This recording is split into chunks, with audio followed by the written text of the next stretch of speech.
fiscal. Carlos, vamos a hablar ahora de un tema que ha molestado a muchos ciudadanos que de pronto, sin haberse afiliado nunca a ningún partido, de pronto ven que aparecen afiliados a Te Quiero Mucho Perú, por decir cualquier partido. Entonces vamos a hablar de este tema, que ya ha habido una respuesta del Jurado Nacional de Elecciones y ha dicho que por lo menos se les perdona el 46 soles, creo que había que pagar para iniciar el trámite de desafiliación, a lo que nunca te afiliaste, pero un partido pues que buscando firmas te afilió. Entonces vamos a hablar sobre esto con Virgilio Hurtado, que ha sido director de la Escuela Electoral del Jurado Nacional de Elecciones y actualmente es abogado experto en temas electorales. Virgilio Hurtado, gracias por atendernos este domingo. ¿Ha reaccionado bien el Jurado de Elecciones diciendo les perdono la multa, pero todavía lo que sigue es un trámite engorroso, ¿no? Porque uno tiene que plantear su solicitud al Jurado de Elecciones, y el Jurado de Elecciones tiene que consultar al partido. A ver, oiga, este ciudadano dice que no está afiliado. ¿Está o no está? Y si el partido dice sí es afiliado, ¿qué hace el ciudadano en ese caso? Sí, buenos días Fernando, buenos días Carlos. Sí, efectivamente creo en principio que los organismos del sistema electoral han reaccionado de una manera positiva, porque este procedimiento de desafiliación por afiliación indebida es un procedimiento relativamente nuevo y que se ha gestado por la casuística presentada por pedidos ciudadanos ante el Jurado Nacional de Elecciones. Esta figura fluye por la ley 30.995 y esta ley incorpora un artículo 18A a la ley de organizaciones políticas, dándole a los ciudadanos la oportunidad de solicitar al jurado la exclusión por haber sido incorporados en el padrón de afiliados de un partido indebidamente. ¿Qué quiere decir? Sin que hayan firmado una ficha de afiliación. Ahora, claro, esta misma norma establece un procedimiento, obliga a que el registro de organizaciones políticas corra traslado al partido político para que en un plazo de 3 días en realidad haga su descargo. Si es que el partido no confirma que ha habido una afiliación irregular, entonces pues el ROP corregirá. En todo caso, el ROP igual va a temporalmente dar la razón al ciudadano, pero va a remitir los actuados al Ministerio Público, porque en cualquiera de los supuestos se va a producir un caso de falsedad. Ahora, claro, el procedimiento al interior de la normativa del Jurado Nacional de Elecciones tiene otros elementos. Por ejemplo, se ha simplificado una solicitud que debiera hacer el ciudadano por un formato de declaración indebida, que en realidad es un recurso de nulidad. Y el jurado creo que ha actuado bien, porque ahora que este procedimiento se regula en el artículo 149 del reglamento vigente, aprobado por resolución 108 del 2025, JNE, el jurado, en lugar de regular el acto de exclusión, dice no, este es un procedimiento de nulidad, porque tiene un vicio que vulnera la Constitución y la ley. ¿Cuál es el vicio? Que han fraguado la firma de un ciudadano, pero peor aún, han sustituido su genuina voluntad de querer ejercer el derecho de asociación política, que es el fondo del tema. Una norma administrativa, una norma con rango de ley, protegen este derecho, ¿no? Entonces, por eso es que los organismos del sistema electoral recomiendan a los ciudadanos que consulten la página web de afiliación. En el procedimiento regular, otorgan 3 meses al ciudadano, luego de que el partido haya alcanzado al registro el padrón de afiliados. 3 meses, pero entiendo yo que con la conferencia de prensa y el comunicado que han emitido tanto RENIEC conjuntamente, ¿no?, con el Jurado Nacional de Elecciones, ese plazo tiene que quedar exonerado para los ciudadanos, porque hay ciudadanos que recién se van a enterar de esta situación, cuando el partido ya tiene mucho más tiempo de haberse inscrito. ¿Cómo está, señor Virgilio Hurtado? Muy buenos días. Le saluda Carlos González desde Trujillo. Es decir, no va a quedar dentro de mi historial, porque yo puedo entrar y yo puedo ser excluido del partido, pero queda en mi historial que yo he pertenecido, que en algún momento pertenecía a ese partido en el que aparecí inscrito sin mi consentimiento. Eso por un lado. Y por otro lado, hay otra forma, recuerdo muy bien, porque yo también lamentablemente fui sorprendido al encontrarme inscrito en un partido. Ajá. Y me dijeron, lo mejor es que usted renuncie usted al partido y nuevamente queda sin afiliación a ninguna organización política. ¿Cuál es el escenario en ese punto? Gracias, Carlos, por la pregunta. Precisamente cuando yo me refería a lo que el jurado había aprobado en el nuevo reglamento, va a una solución mucho mejor. Precisamente, cuando no existía el procedimiento, se recomendaba a quienes habían sufrido esta afectación que renuncien. Pero había una inconsistencia. ¿Cómo voy a renunciar a algo que nunca acepté? Pero si ¿No? es una vía para liberarme del problema. Sí, sí, claro. Pero lo que ocurre es de que en el mundo de la política, la gente que quiere hacer política, ese plazo sí es importante. Porque la ley impone una determinada antigüedad de pertenencia a un partido o en todo caso estar libre de cualquier afiliación para poder ser convocado como designado o invitado en una lista. O sea, por supuesto que para muchos ciudadanos esta situación va a tener mayor relevancia que para otros pues, que no quieren participar en política. Pero lo que ha dicho Carlos es importante porque la nulidad, ¿qué efecto te trae? Te retrotrae al momento donde se produce el vicio y se debe considerar que quien padeció esta situación nunca estuvo afiliado a esa organización política. Ahora, una pregunta técnica. Si hay afiliaciones indebidas es porque en el apuro o en este mercado de firmas que hay, porque esa es la verdad, que hay un mercado de firmas, los partidos no tienen gente, pero algunos tienen plata, entonces compran firmas y claro, se lo compran a gente pues que por ahí ha inventado afiliados, ¿no? Y pues ha falsificado firmas. Pero el expediente de las fichas de los partidos, las fichas de afiliación, ¿no llevan huella dactilar? Sí, sí. Entonces, ¿también se falsifican las huellas dactilares? Claro, claro que sí. Lo que pasa es de que al ¿O se momento... pone una huella cualquiera que no es detectada como falsa? Muy buena pregunta, ¿no? Y esa hipótesis también entra en la discusión, porque se supone de que si la ficha de afiliación aprobada por resolución, ¿no? En el reglamento del registro de organizaciones políticas contiene un recuadro donde se consigna la huella dactilar, al momento de verificar la autenticidad de quien solicita ser afiliado a un partido, RENIEC debería pues también utilizar ese mecanismo, ¿no? De verificación de las huellas dactilares, porque ahí estaríamos ante una situación incontrovertible de que quien suscribe una ficha de afiliación pues es el propio titular de derecho, ¿no? Debería, creo yo, aplicarse también esa metodología. RENIEC tiene dos tipos de verificación, ¿no? La automática y la semiautomática. En una revisa la consistencia de los datos que se presentan pues, en soporte magnético y en la otra ya hacen pues, un examen de la firma del ciudadano que solicita afiliarse, ¿no? Luego da un resultado y cuando advierte que, por ejemplo, una cantidad de firmas corresponde a un mismo puño gráfico, se hace un informe, ¿no? La asesoría jurídica de RENIEC hace un informe y luego RENIEC pues tiene que tomar la decisión que corresponde ante esta situación. Ninguna autoridad, por mandato del artículo 407 del Código Penal, debe de eximirse de denunciar, ¿no? Cuando en el ejercicio de sus funciones advierte pues, un hecho que tenga indicios razonables de la comisión de un delito, ¿no? Por eso es de que se van a hacer las investigaciones en el Ministerio Público para determinar pues, las responsabilidades de ley, ¿no? Pero acá por conocimiento y por lo que usted conoce muy bien de este tema, ¿qué es lo que ha sucedido? ¿No han revisado bien? ¿Los protocolos no son confiables? ¿Tienen que cambiarse? ¿O ha habido corrupción? Bueno, lo que ocurre es que los organismos electorales actúan de conformidad con las competencias que la ley les confiere. Están sujetos a un principio de legalidad.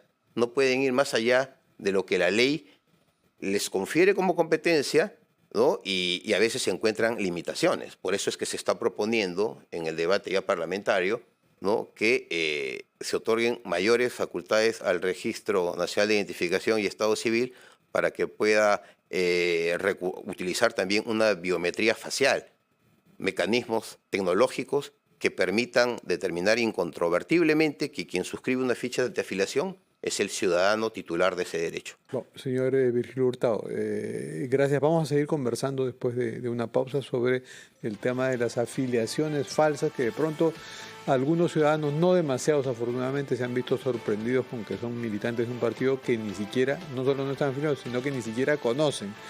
Carlos, volvemos dentro de unos instantes escuchando mensajes de nuestros anunciantes a Ampliación de Noticias, edición de los domingos. Edición de Noticias, y estamos en diálogo con el señor Virgilio Hurtado, ex director de la Escuela Electoral de Jurado Nacional de Elecciones y abogado especialista en temas electorales. Y estamos conversando sobre las afiliaciones irregulares a partidos políticos detectadas en los últimos meses. Señor Virgilio Hurtado, un ciudadano que ha sido afiliado irregularmente, ¿no?, sin su voluntad, ¿puede denunciar penalmente a un partido político por falsificar su firma y por actuar de mala fe? Por supuesto que sí, ¿no? La casuística que se viene tramitando en el Ministerio Público así lo demuestra, porque se afecta efectivamente un derecho personalísimo del ciudadano. Pero aún hay algo más, ¿no? Cuando es la entidad la que denuncia, no solamente tiene la capacidad de denunciar este hecho, sino también el agravio que le produce quien presenta estas firmas irregulares al Estado, ¿no? De modo que sí, el ciudadano tiene toda la libertad de denunciar, pero también existe la opción de que sea la propia entidad afectada la que formule la denuncia, porque también es agraviado el Estado. Cuando un ciudadano presenta documentación falsa en un trámite regular a cualquier entidad pública, está incurriendo en delito de falsedad.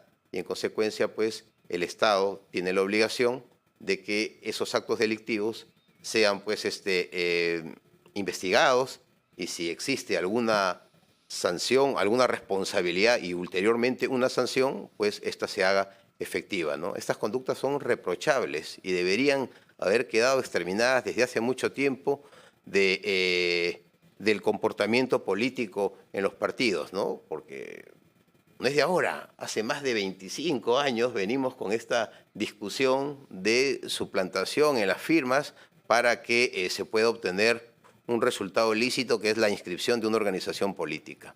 Ahora es importante decirle a los ciudadanos el procedimiento, ¿no? Porque ese procedimiento se puede hacer presencialmente en la sede central del Jurado Nacional de Elecciones, que queda en Jerún Cujo, en el centro de Lima, o también lo pueden hacer por la vía virtual.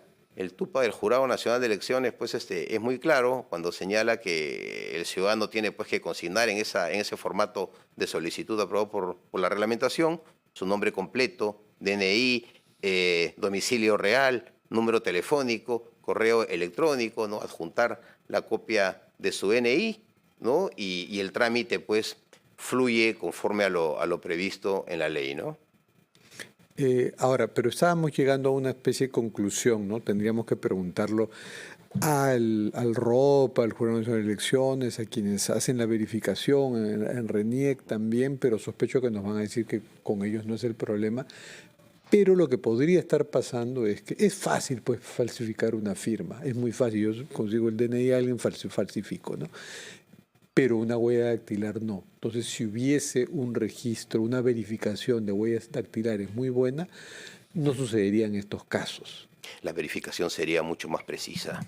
Claro, el margen sería, de error sería menor. Difícil falsificar huellas dactilares y que no sean registradas. Entonces, he ahí una solución técnica al tema, ¿no? Pero usted incidió en que hay partidos que tienen una práctica que no nace en las elecciones nacionales, ¿ah? Nace en las elecciones universitarias, ¿no? En la universidad se incuba, Carlos, tú de pronto cuando has sido universitario, lo sabes bien, en las universidades cuando se eligen delegados, presidentes de las federaciones de estudiantes, ya comienza la falsificación de firmas. Entonces ya es una cultura que nace desde la universidad.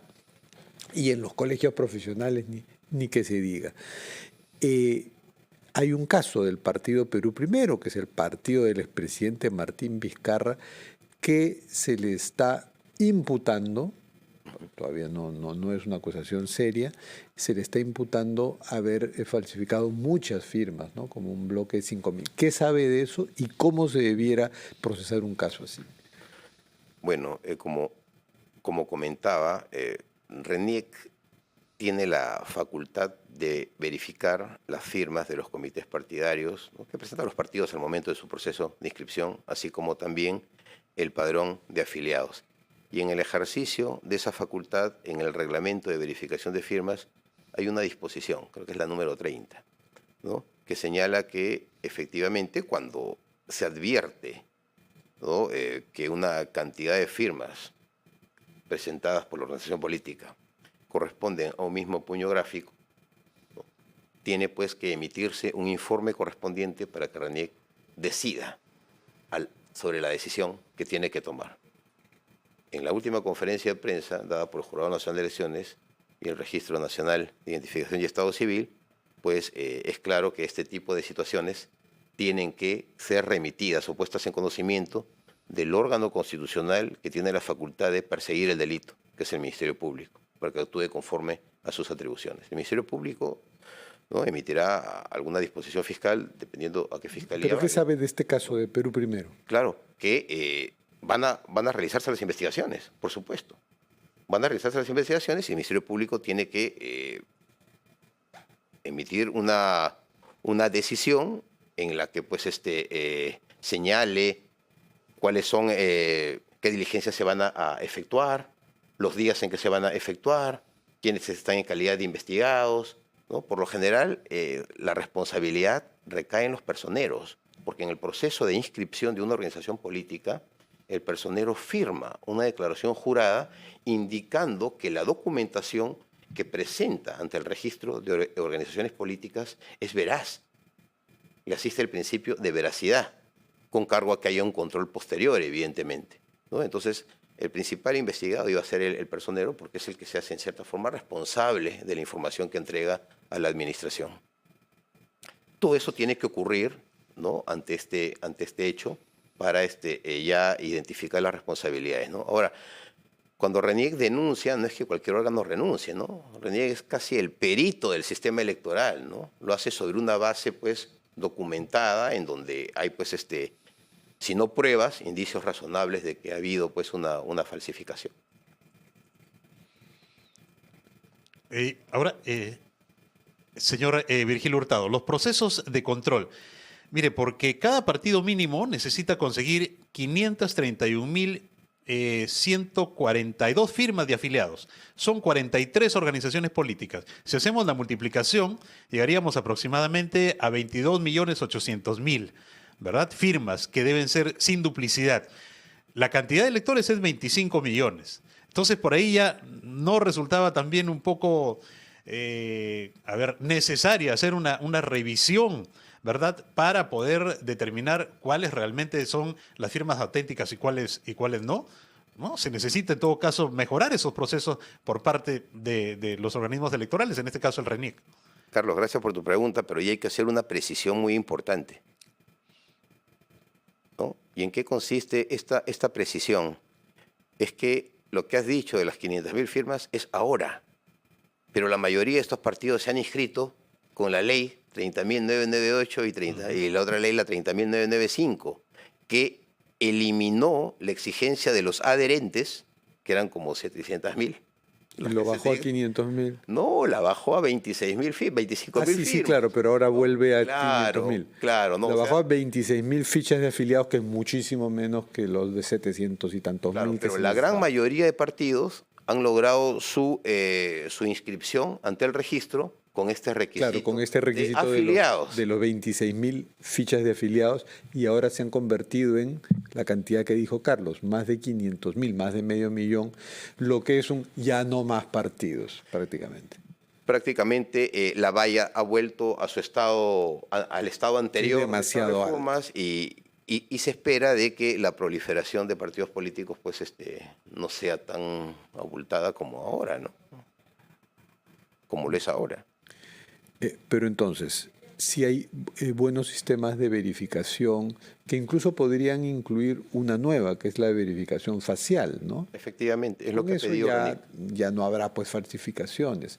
Pero ¿cuál sería el destino de un partido como Perú? Perú primero, porque ya ha sido mencionado por los propios organismos del sistema electoral, pero de cualquier partido que falsifique un porcentaje importante, una cantidad importante de firmas.